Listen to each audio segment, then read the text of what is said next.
Thank you everyone for joining a session on Speakin webinars on storytelling through PR. Today we have Mr. Terng Chen. He's the CEO and founder of PR and content marketing technology startup called Sync.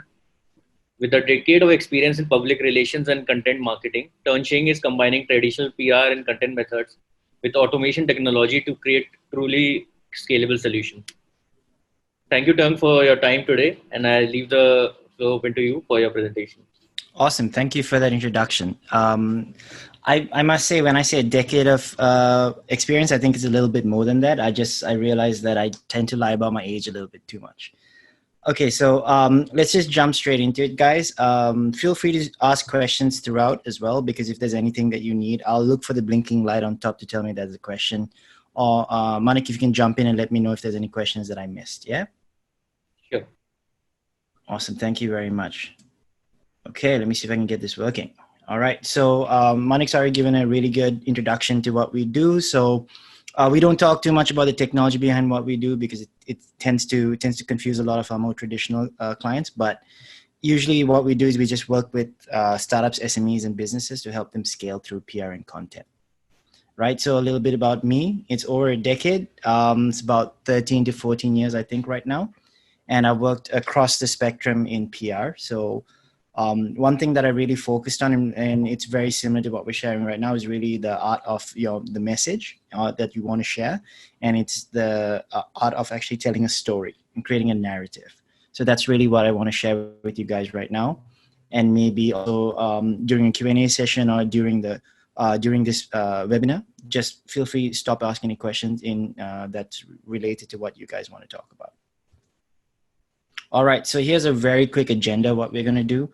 I don't like to do these like too much of a lecture style thing, because I find that actually having conversation and having interactions a lot easier for people to gather, to remember, and to understand what I'm trying to share. So feel free at any point, guys, to jump in, yeah? So we're just going to go really quick into what is PR. So what is public relations really?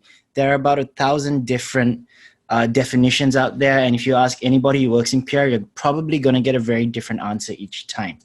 So this is what I think, right? So this is what I believe is an succinct way of describing what PR is. So it's basically you want to create, or you want to cultivate a positive reputation with the public through unpaid or earned communications. I'm going to come back to what earned communications is in a bit, but yeah, that's basically what I think PR is all about, right? So I'm talking about PR in terms of growth. So in terms of branding and everything, it all relates to growth, which is through sales, which is through expansion, which is through scaling your business in any way possible.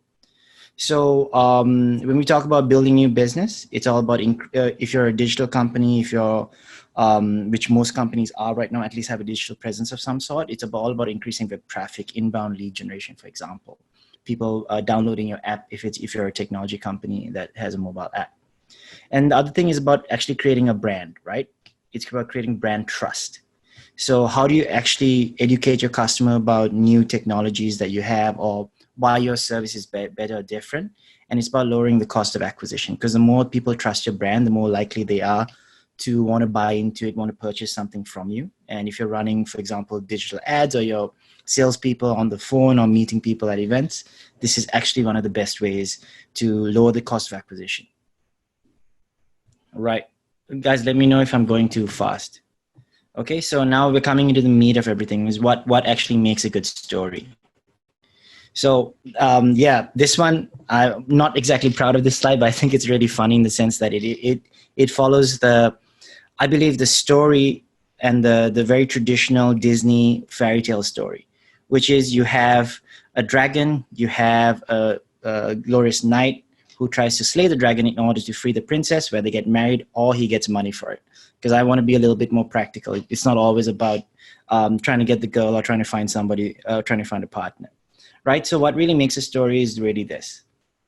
It is the problem that you have, which in this case would be the dragon. The solution that you have, which in this case would be the knight or the fighter or the warrior. And then the solution, and which is success, right? So it's either, you marry the princess, or you marry the prince in this case, or you get money. You get, the king rewards you, the people reward you for slaying the dragon. So what I've seen, and what I think actually goes wrong a little bit of if for a lot of startups, is actually what people do with a good story. So the issue that I feel a lot of companies face is that whenever they have a great story, or they get published in the news, or they do an interview, or they write something on their website, they don't actually know what to do sometimes.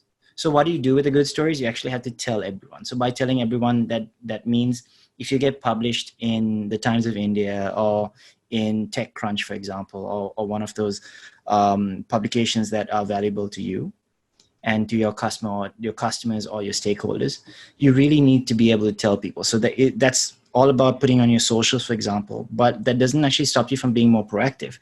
If you are a B2B business, if you are dealing directly with customers, it doesn't stop you from actually just dropping them an email, or even taking a physical copy of a print newspaper to a meeting. I've actually worked with some entrepreneurs before that, while we were doing this, a very similar workshop for them. He kept on nodding his head every time I kept on telling you had to be more proactive. And he shared an anecdote with everybody at the workshop.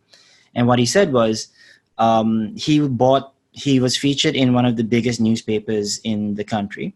He bought about 150 to 200 copies of the newspaper, and then he just kept it in his office. And every meeting he did, he kept a paper in his bag. If he felt the meeting wasn't going very well, or the meeting was ending too quickly, before he realized, okay, I'm able to actually, I'm able to, say that we're going to get another meeting, or the client's going to come on board. What he would actually do is he would hand over the newspaper and say, like, hey, I just thought this might be interesting to you. Why didn't you have a good read? Right. So it was for him, it was really being more aggressive and being more active with positive PR coverage that he generated. And that was really powerful for him, because he said he actually closed a lot of business that he thought he was never going to close, because it wasn't going that well during the conversation, but that reopened the conversation. So you can do that with emails, with, lead. If you have a database of potential leads, there's no reason you can't engage them through email, or through messages, or through anything that you have, and actually be pushing positive content or positive coverage that you have through there. The other thing is all about creating your own content. So a lot of people have great content, but they try to share it through the media only. It shouldn't stop you from writing your own story on the website. It shouldn't stop you from being more proactive, pushing it out. And one more thing that a lot of people tend to forget is they tend to rely on the same narrative for a long time. It's really about evolving that narrative and refining it to actually meet and match the times, right? So here's where we come into the more instructional, or the theoretical part of it. Is really about what is your message as a brand owner, as an entrepreneur, as a marketer, as somebody who's just interested in understanding, how do I create a brand out of something? It could be even for yourself, for example, right? So what is a brand message really? So it's your unique selling point. It's a message that really understands and resonates with your audience. It must tell a story. So this is where PR is very important. So have you noticed I actually haven't mentioned PR that much yet, because everything underneath storytelling, PR is the second and probably the least important part of the storytelling aspect. If you have a great story, that impacts a lot of people, the media is going to want to cover it. They are not a stakeholder in your marketing journey, in your communications journey. They are basically a channel to which you reach your real stakeholders, which are your customers, your investors, your employees, for example. They are all your stakeholders. They are people that you want to reach, that you want to talk to. The media are a channel. They're a very valuable channel. I'm not saying that you shouldn't value them and you shouldn't treat them with respect, but they are not a stakeholder. You don't create something change your business for the media. You engage them, you talk to them, you sell them on an idea, on a concept, on a narrative that you have. Right? It has a clear goal. So when coming back to your brand message, it must have a clear goal. You can't have a message or a statement or something that you say that doesn't actually end or mean something, or there's a means to an end to it, basically.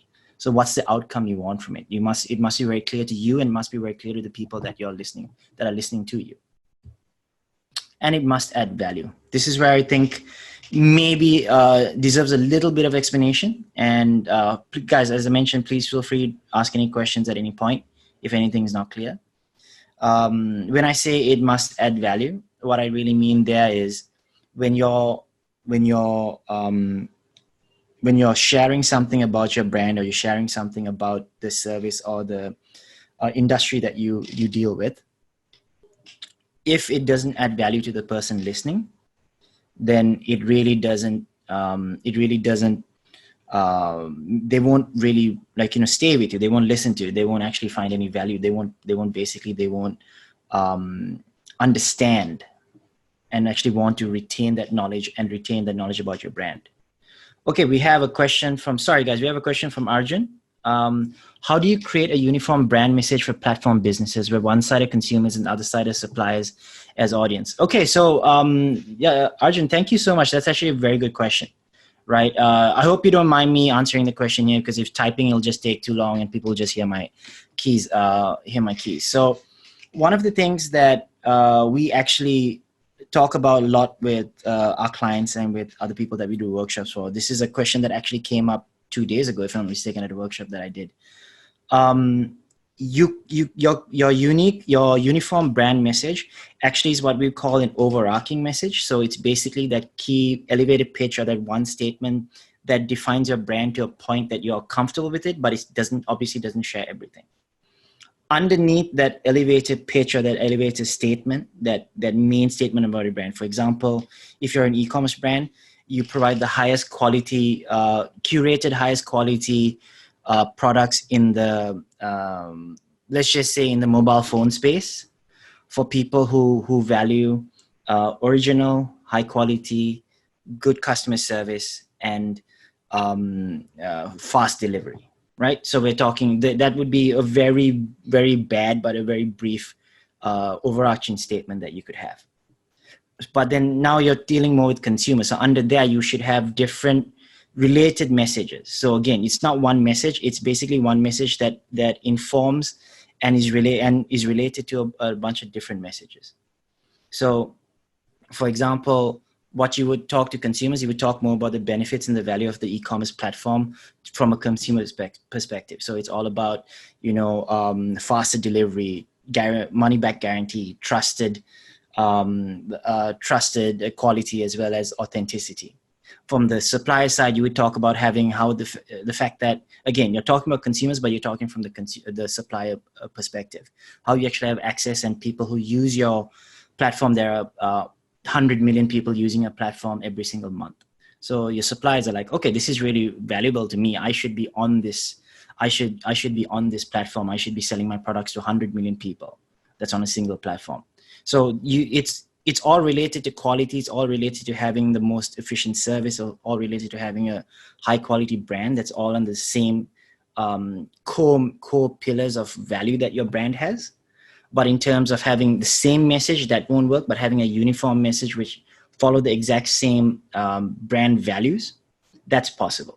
So you're just going to tweak your message and tweak the perspective at which it's sent out to. So usually from a PR perspective, that means if you're doing an interview with a national newspaper and you're saying, actually, I want to get both customers and I want to get both suppliers on board, but if I keep on talking about the supplier perspective only, then customers won't really be interested. One thing that I often mention is whenever you're reading something, you as the reader take what you want from that story. So that means if a consumer is reading it and you just mentioned that you actually have some of the top suppliers on your platform that are providing all their products and all their services on your platform, and the consumer is like, hey, that's really interesting. It's a one-stop shop for everything I need. While the suppliers will hear the fact that you mentioned that you actually have 100 million people using your platform every month. So again, they're going to take away what they want from that story, not everything, because if you ever read an article, you'll notice that 30 minutes from now, you probably only remember one or two main points from there. You don't remember anything, other details that weren't that interesting to you. So that's usually how it works, Arjun. I hope that was useful. Feel free to ask me or a follow-up if you have anything there. I've got a question from Naman. So how should one strike a balance between being emotional or rational in your brand messaging? That's a really, really good question. Also, a very difficult question to answer. So, thank you for that. So, the difference between being emotional and rational really depends on what your brand is and what really is the ideology of your brand. So, technically, for my company, which is Sync, we're a lot more rational in the way that we talk. So we don't when we talk to brands and we talk to our potential customers, we always talk about how we help you grow. We don't talk about how we're going to make you the most unique, exciting, passion driven brand, like brand messaging workshop or brand messaging campaign that we're going to run for you. We don't talk about that. We always talk about growth. We talk about numbers. We talk about factual, quantifiable things that we can discuss. But for example, there are a lot of brands out there that really invoke emotion in you, so the brand messaging should be more emotional. So that's not saying that you should only talk about emotion with no rationale, with no facts, no figures behind everything you say. But emotion, it really depends on what your brand ideology is, what type of brand you have. For example, an emotional brand. That's a good one. So an emotional brand maybe would be one of the most consumer brands tend to be quite emotional. They tend to try and invoke emotion and feelings in you. So an F&B brands usually tend to be emotional in their messaging. They try and invoke a sense of familiarity or excitement or longing for something. While technology brands, especially those more enterprise B2B or more, I would say, spec-heavy phones, mobile phones, for example, they tend to be more rational. Like about the zoom quality of their phone camera and about the battery life, for example. So they tend, those brands that focus on those technical aspects tend to be more rational in their brand messaging. I hope that was a sufficient enough answer, because it's quite a delicate topic, because there is no right or wrong answer for that one. It really depends on the brand that you have. Right. So guys, like I said, if you have any follow-ups to that, please ask. If you have any questions, I'll be looking in quite regularly, and I'll answer them as and when they come. All right. Okay. So next slide. So we just finished what is a brand message. Now let's just go into so let's build a brand message, right? So I'm building this on the fly. I wanted to build it on the fly, but then I realized that it wouldn't look that good, and I'll just be typing. I'll probably make some mistakes. And I also realized relatively quickly that it's not the most interactive platform. Unfortunately, that's Zoom's problem. I think Speakin's doing a great job, but Zoom has that issue with being interactive. So what I've done is I've actually broken it into how we build a brand message bit by bit. So we use a little bit of animation, right? So so when we're talking about a brand message, we're talking about what our USP is, what value we add to our customers, and then what makes a good story. So unfortunately, you can't fit everything in it all the time, but it's usually trying to fit as much as possible so that it becomes a tangible story that makes sense to a lot of people. So let's just go really simple. So this is a rough brand message that I created quite quickly. So we help our customers reach their customers. So double use of the word customers, just to make sure it's a little bit more engaging, in the most cost-effective and efficient way, right? So that's really about the value that we add, the value add that we provide our customers. It's cost-effective and efficient, right? So using PR and content. So if you notice, I didn't really talk about the technology that much. So technology would have been the USP, but in my industry particularly, and again, this might be a little bit different, but in my industry particularly, PR and when you talk about technology and PR and content, people tend to distrust it a little bit. So we tend not to talk about it too much, right? PR and content to help them scale. So it's really what the end goal is, right? Our end goal is to really help businesses scale. All right. Sorry. Okay, so we just got a quick follow-up from Naman. It's so it's for a bank. It's in marketing communications. Could you elaborate? Okay, very cool. Thanks, Naman. So, guys, pardon me. I'm just going to help Naman with this thing, and please listen. If you have any questions, add on to this, or if you have anything else that you want to ask, please ask as well. So, usually for a bank, if you're a consumer, I'm assuming it's consumer banking, so you're talking to consumers. Emotion tends to be the best way to do it, especially if you're an international bank, or if you're a retail bank on the commercial side. Then obviously it's a little bit more factual. Usually, people don't make decisions based on which bank that they trust. They look more at the interest rates, and they look more at the figures and how much they save from a business perspective. But if you're a consumer bank, then usually it's more about it's more about the emotion and about the trust that they feel with you. So if you're looking at an emotional perspective, so think about it from taglines and from brand message, right? So tagline is different from a brand message, but I believe, was it HSBC that had the tagline, the world's local bank? So for them, right, it was a very simple statement talking about how they are a global bank, but they're everybody's local bank because they're the world's local bank, right? I thought that was quite interesting. I thought that was a very simple and succinct way of really creating that emotion and emotive feel. So a lot of people trusted HSBC in that sense, at least a little bit here and there, right? If y'all are appealing to the mass audience and you really want to get your brand message out there, one thing that I would suggest, maybe from a brand messaging perspective and from creating a brand message that is emotional, but still fits with your brand message. It's really about trying to understand what your customers want. So if your customers want something that's trusted, your customers want something that's convenient, your customers want something that is trusted because their neighbor uses it. So then it's really about creating that brand message that talks about, versus talking about we give the best interest rates, or we have a 150-year track record. It's really about talking about the emotive aspect of what you do.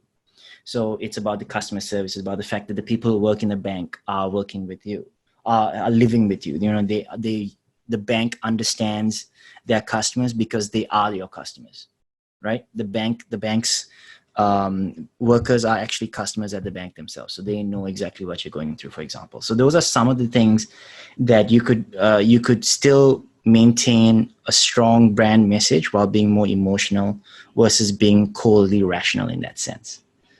I can't give you very specifics to be very honest, because I don't know enough about your bank. I don't know what its brand message is. I don't know whether it had a very strong very cold rational brand message before that. So for me to do that, I would have to guess a lot. So a lot of it is really trying to understand, or trying to give you a good understanding of at least what the limits are, or what you can do that would actually generate the best emotive feeling from your customers, right? Naman, please feel free to ask any more questions after this. All right, Dhruv, so there's another question there. So in the current scenario, do you think phrases like "we're in this together" in these difficult times are overused and audiences are overwhelmed with it? I wouldn't say audiences are overwhelmed with it. Overused, definitely. There's this term called the new normal as well, which is very overused. Everyone is saying the new normal. So yeah, I mean, I agree with you 100%. If your question is there an alternative to it? Absolutely. So I think that when you use this term, you're using this term because you're hearing it yourself a lot. But if you think about it for more than 10 seconds, you're going to come up with something that's going to say roughly the same thing, but won't sound so tired and overused. Right. So, I mean, I don't even acknowledge the fact that it's a difficult time, because everybody already knows it's a difficult time. I think anybody who hasn't been living in a rock, or hasn't just woken up from a coma, already knows that the world's going through a pandemic. So I wouldn't overuse that. I would just merely talk about whatever I wanted to talk about. It could be, I mean, honestly, what I tell all my customers right now is, and all my clients and people that I do workshops for and I speak to, there is literally nothing. There's literally nothing that you can say that they haven't heard before about the pandemic. what they actually people want to hear right now, because it's been going for months, but people want to hear right now is what's coming up next for them, how they can move on past this, and what you can offer them to help them move on past this a lot better. So that's basically what it is. So it's not business as usual, but it's definitely, I mean, we've definitely moved past the part where we keep on having to say, in these difficult times, or we're in this together. That was a very good question. Thank you. All right. Okay. Thanks thanks for that. So here's one part that I kind of want to talk to you guys about. So why your brand matters as well. Sorry if it seems a little bit topsy-turvy in terms of the storyline, because I just realized that we're stopping and we're doing a lot of these conversations. I'm dealing with a lot of these conversations like this, so it seems as though they're not 100% connected, but they are. So why your brand matters is one of the topics I really want to talk about, and I'll go through this really quickly because I'm assuming quite a lot of people already are fully aware of this. But why your brand matters is it's basically how you grow customer loyalty. It's how you grow employee loyalty, because I think a lot of people tend to mistake or tend to forget about that when they think about branding and when they think about PR. PR doesn't only affect your customers or your stakeholders like your investors or shareholders. It actually really impacts your employees as well. They see you in the news, they see what you're talking about, they read, they are consumers as well. They may not be your consumers, but they are consumers as well. So they read what's out there. So it's really about you're internally branding yourself sometimes. It's easier to market, honestly. I remember I mentioned lowering cost of acquisition. So it's really about that. And whatever you do really impacts pricing. So I'm going to use a little bit of a cliched example, but that's the reason Apple phones are like $1,000 US. But a phone with very similar specs, maybe looks a little bit different, is going to be 600 US. So you really got to think about it from that perspective. I'm not an Apple user, so I say this I'm a true believer in the fact that Apple's products are a little bit overpriced, but their branding is amazing. I'm a fan of their branding. I'm a fan of their PR. I'm a fan of their messaging, right? Over the course of their entire career. So that's why they can actually afford to charge that much, and people are willing to pay at any point. Right. Okay. I'm going to go into the next section, which is a little bit more, which kind of steps away from PR storytelling, but it's more of a practical guide for everybody here on what you need, especially if you're a startup or if you're a company that wants to start using PR in order to scale. Because just to paraphrase something right now, in these difficult times, things have changed, right? And I'm going to use that word that I believe is massively overused. The new normal really is about how do you help businesses scale and grow. And one of the most effective ways that I can say this quite confidently without too much bias is actually PR and content, because there's a lot of things that you can create, you can control. It's also a very cost-effective way to reach a lot of people. So brands, for example, that are a little bit more traditional, that haven't been doing a lot of PR, if they're enterprise B2B, for example, they don't do a lot of PR, but they were like very big companies, growing very quickly, are using PR more and more because they're realizing right now that their customers are also struggling. So how do they scale? How do they grow in order to not even to just grow their own business, but to maintain their own business, to ensure that they don't have to retrench people?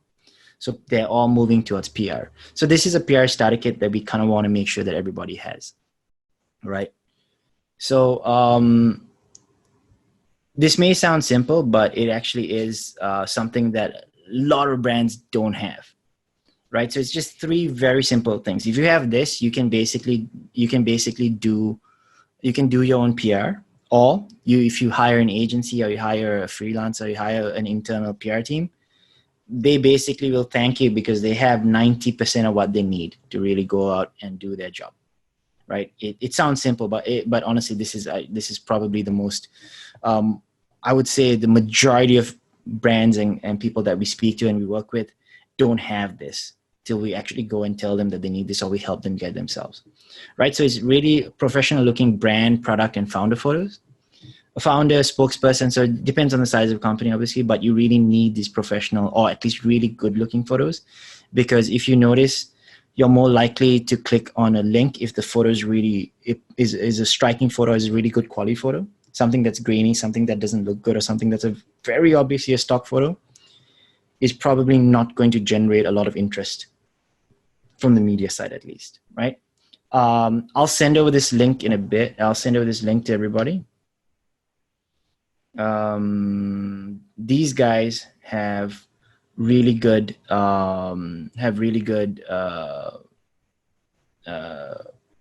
product and brand photos. So I'll ask Money to help me send that over in a bit. And the other thing that we actually we personally, so as a company, we actually really like and we think is very powerful is actually having a boilerplate. So your boilerplate is basically an about us, but most brands don't actually have a proper about us, or their about us is a little bit funny, or it's very basic. Like, we are a brand that does X, but it doesn't tell anybody who doesn't know anything about the brand about them. So it should be maybe a paragraph, maybe two, but nothing too long, but basically talking about the company, what y'all do, what any major milestones that you'll have. And basically it can be inserted at the end of a press release, at the end of an article, at the bottom of your website, wherever it needs to be, right? It's very versatile document that obviously changes on and off, but it is basically the framework of a lot of things that we talk about when we talk about your company, right? And then the next thing is a 2 or 3 paragraph narrative that highlights your brand's value, right? This one's a little bit tougher. This one is really, you need to understand your brand. You don't need to be a marketer or a communicator to write this. You just need to be able to understand and articulate what your brand does. So it won't be the final product, but it'll be something that people can understand. It just needs to be understandable, and it needs to be very clear. So the 2 to 3 paragraph narrative for Sync would honestly be about what if I was looking at my personal example for the company would be, we would talk about the markets that we reach out to, the value that we add to our clients. So we're probably one of the most cost efficient agencies out there. And also we're one of the quickest agencies out there because we actually have a team that's remotely based everywhere in the region. So they're all working full time, but they're all remote based. And basically it allows everybody to work. It allows us to scale up and down if we need resources, because no one only focuses on the market. Everybody works on a regional level. So they all do different things. So they have the local team that localizes everything, but if they need a skill set from someone else, if they need help with writing things, if they need support and research, then people can pull in and jump. So it's for us, it's very quick. It's very quick to actually get a lot of these things done, where other agencies, which tend to be more traditional, tend to stick to a set team that's usually based in one market, in one office. And then, then they have to replicate that team in another office, which is very slow, and it's quite difficult to scale up. Right. Okay. So before we get into that, any other questions, guys? Anything else that you have that you need? Because I'm coming to the end of my webinar. I've kept it relatively short because I was thinking we could use this time if we have any questions. It'd be the easiest because you can ask me things that are related to either the topic or related to your business when it comes to PR, storytelling, brand messaging. Right. So I've titled this Misconceptions and Mistakes, but honestly, it's just things that people tend to just overlook. So I've already touched upon this, but stop being passive with PR. A lot of people wait for, we'll wait for a product launch before we reach out to the media, or we'll wait for a new opening up a new office, or we'll wait for a new hire before we send out a press release. Don't send out a press release, but that shouldn't stop you from actually reaching out to the media to talk about things that are important in your industry, right? So that's quite important. All right. So sorry, I've got another question from Alok. How do you actively reach out to media? So I wish I had a simple answer for that. Honestly, it's all about first of all, having a story to tell.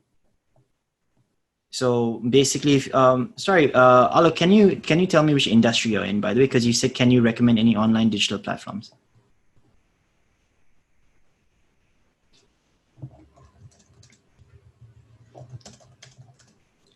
While I'm waiting for Alok to tell me his industry, I'm just sending you the link to the person to the brand that has really good images and brand product and founder images. Okay, here we go. There we go. Okay, so you're in the alcohol business. Excellent. Okay, I used to actually work with quite a few clients, including Diageo, in the alcohol business. So basically, if you're looking at, I can't tell you specifically online and digital platforms, but I can tell you a little trick that we use in order to find out who has look for these digital platforms that are more likely to feature you. So what I would do there is I would actually look at who my competitors are, Alok. I would look at who they are in this in your industry. I would search for them. So I'd search for them and I would look for news. I'd look for recent publications in the last 1 year. And then I'll actually have a list of publications that have published news about your competitors. That'll tell you which publications are covering your industry. So then that's a really easy way. So you can basically then just start, have an Excel sheet open and just start putting the website links in there. And then when you have time, just look for contact us. The best way to really reach out to a journalist is just to honestly contact them and then ask them if they're interested in covering this story that you have. But just make sure that you have a story in mind. All right. Sorry. So, Alok, if you have any questions, feel free to follow up with that one, right? So at what stage should a startup start focusing on PR? This is from Drew again, from the idea stage or the product is out or something else. Honestly, I suggest for that one is to really, when you have something that you can use as an outcome or you need a specific outcome.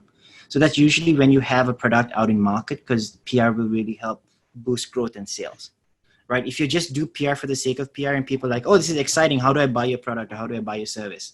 And you can't sell them, it's kind of a wasted effort quite a bit. Right, so I hope that answered your question, Drew. So Deep Shikha said, Terng, do you primarily work in the Singapore market? So we work in Southeast Asia primarily. We are, interesting enough, expanding a little bit into India because we do have clients that have a lot of business in the India market. So it's specifically because they asked us to. So we are expanding a little bit through partners, but eventually we may decide to actually set up a small office there. But I'm not really sure right now, especially with COVID-19. We really don't know what the expansion plans are going to be. But we are going to potentially work with some partners and work with some clients in India quite soon. Best practices for PR for higher education institute. Okay, this is very interesting. So some of our clients in India actually are in the education space. So best practices, there are no set best practices for your industry per se, but if you're looking at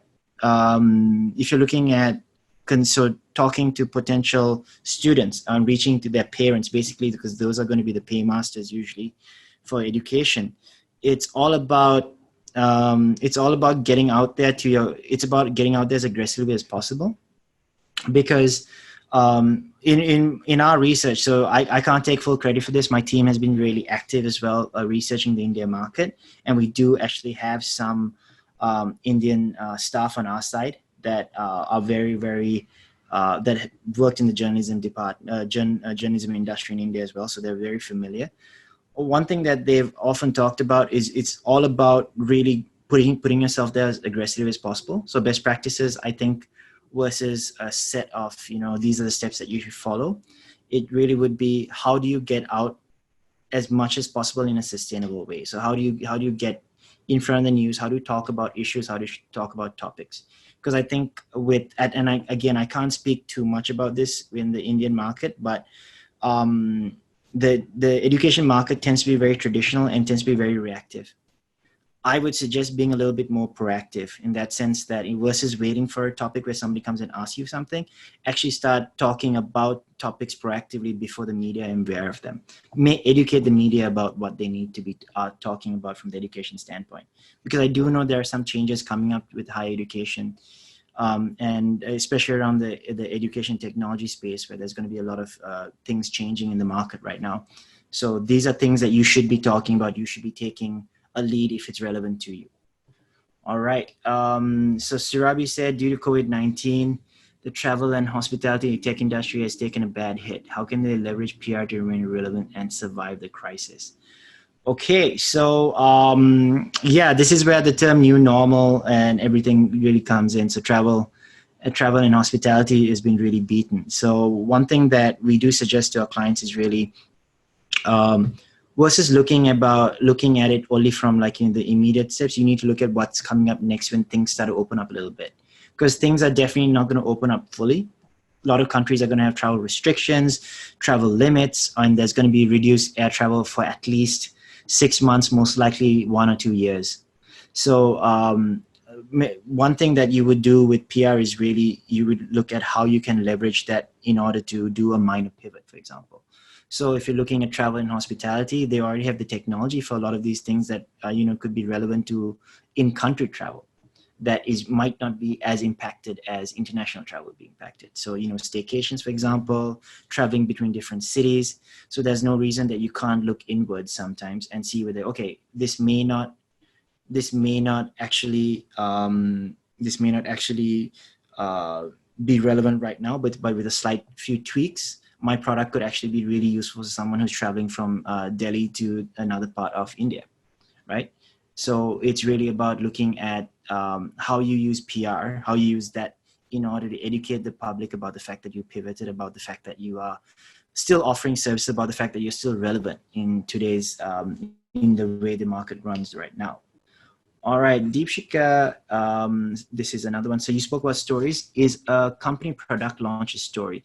It is a story. It is a story if you make it a story. If you just talk about how your company launched a product and your product does XYZ, that's really not a story. The story comes from what is the impact your product or your service is going to really have on your customers. And you don't talk about it from that perspective. You talk about what the situation right now is in the industry, in the market, and what your product's going to solve, right? So if you go back a little bit in my presentation, it was all about the dragon, the knight, and then the prince and princess married, or the pot of gold, right? It's all about what the problem is, what the solution is, and really then what does success look like, right? So from that, you can even use that for a product launch, because you're launching a product for a reason. You're not launching a product for no reason. There's usually a reason for it. Okay, feel free to ask any more questions beyond that. So Mukesh has a thing: how to update ourselves with the latest best practices of PR. I wish I had that answer, Mukesh.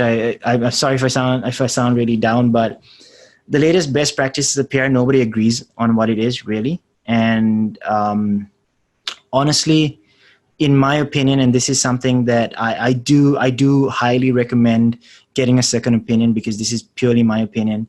The industry is very, very stagnant and is very slow, and hasn't really caught up with where we are right now as businesses, and as the way the market is moving. So your latest best practices of PR, honestly, might not be the most effective or the best practices out there. It might just be what's best in the market right now, but it's not really what is the best that it could be. So, but if you're really looking at the latest best practice of PR, I would really go. You guys have an amazing marketing and a communications media sector, right? So I would really go and start reading and following the marketing magazines. I believe, is there Campaign India? I'm a little bit out of that one, because I know Campaign Asia is quite strong, but I'm not sure if there's Campaign Asia in India. So that's usually a really good way to start keeping abreast of what's going on, at least amongst the bigger agencies and best practices that they're following. Can you give me an example of real estate company branding which you worked with? So, real estate consultant company, I worked with real estate brands. Consultant, not so much, because we work mostly with the technology side. So the real estate, uh, basically, they were like marketplaces for real estate quite a lot. So we worked with them, and that was mostly in Southeast Asia. So I'll be honest with you, I can't be certain that it would be the most relevant thing, but yeah. So we work with a lot of real estate technology brands. Not a lot, like about three, I believe, real estate technology brands in the region. And what we really did with them was we really helped them try to create that brand message that differentiated them from everyone else. Because to be very honest, real estate marketplaces tend to have the exact same offering, maybe a few tweaks here and there, but their core offering is the same.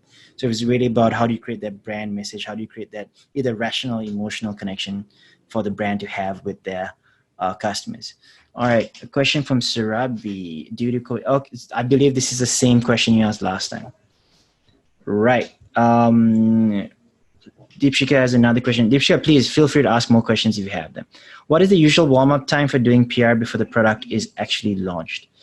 So that depends on the product and product and the company. So when I worked in Razer, the gaming company, and we would do product launches 3 months before the product was actually due to be launched.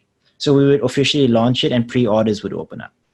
So if you're in a similar industry or in an industry where it follows the similar timelines, I mean, you could look at it like a couple of months before, or when you're confident that you have a solid date that you can commit to, that where pre-orders can be delivered, then that might be a good time to actually do some PR during that time. Because there's, as I mentioned, there's the outcome that people, purchasing, pre-ordering and purchasing your product even before it's officially like in the stores. I hope that answered your question, Deepshika. Okay, Drew, does it make sense for firms in events, festivals, or conferences business to invest in PR right now, since no one would be buying for a year at least? Well, you got to look at it from a perspective of, if no one's buying for a year, then technically a business is going to pretty much shut down, right? Unfortunately, unless you have an amazing runway for 12 months. But if you're actually doing something else, so for example, like Speakin is doing this amazing digital workshop, which I had a really good time doing. Thanks, Deepshika. Thank you so much. I'm really having a good time doing. I hesitate to use this term again, but the new normal would mean that a lot of things that we're doing are virtual or in different ways. It could be festivals that are a little bit more exclusive or done on a smaller scale. It could be events where, it could be a physical event, but it could be where it's, there are more stringent checkings. There's no crowded halls anymore. And a majority, half the thing is done virtually, half of it is done in person. So I think it makes sense if you're pivoting your business, if you're in the sense of trying to sell something that's not going to work because it just literally cannot work due to the way the current situation, then yeah, you shouldn't invest in PR. I mean, it won't do anything. The outcome will be the exact same whether you invest or not. It's really about looking at whether the outcome is going to be beneficial to you as a company, as a brand. And that's why you would invest in PR. If you have to understand and see the value before you make any investment in anything. I hope that answered your question, Drew. Anything else, guys? Anything else that you need to ask me? Again, like I mentioned, please feel free to jump in and ask any questions at any time. Mukesh, I'm sorry you feel that way. I wish I could have added more value to you in that sense. So anyway, before we actually end this, any other questions, guys?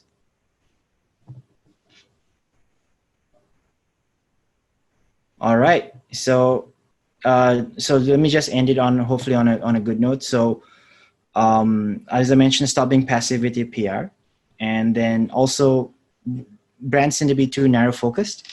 So if you're looking at how do I reach my customers, start looking at who your exact customer base is, trying to identify who your customers are. And always remember, even though your customers may be from a specific industry, they are also just usually ordinary people who read the news, who read different publications, who have interest in different things outside of their job. So there's no reason that you can't also be in different publications or different mediums and impact them as well, right? The third point that I really want to put out there is the fact that PR is not difficult, but it is hard work. So there's a lot of work being put into it, but it's not difficult to do. Usually the barrier to entry for a lot of brands is the fact that they think it's too difficult. How do I reach out to my brand? How do I reach out to more people? But it's really a little bit more than that, right? It's really about if you put the effort in,